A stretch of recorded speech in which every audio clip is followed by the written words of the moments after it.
Right now, Birmingham officers continue to look into a shooting that injured a Michigan football player over the weekend. They say Ethan Carter was robbed and shot multiple times while trying to buy a gun in the Roebuck neighborhood.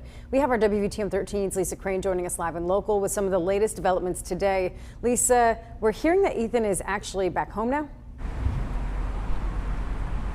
Yeah, shot 7 times and released from the hospital in just 3 days. He and his mom actually drove back to Michigan yesterday. Today, I spoke to Ethan's dad, Brian Carter, as he was on his way back to Michigan, and he told me his son is a walking miracle.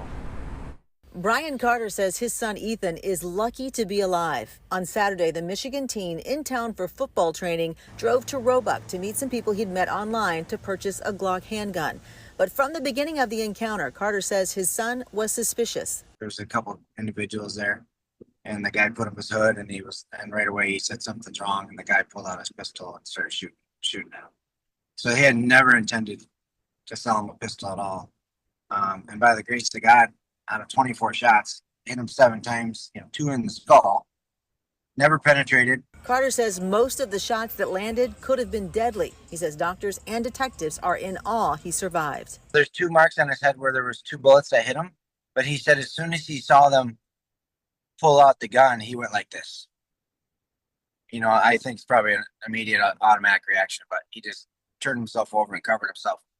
So my guess is that's probably what slowed those bullets down and probably helped her not penetrate. Corey Jackson can also take some credit for Ethan's survival. She witnessed the shooting and then Ethan ran towards her for help. She didn't hesitate.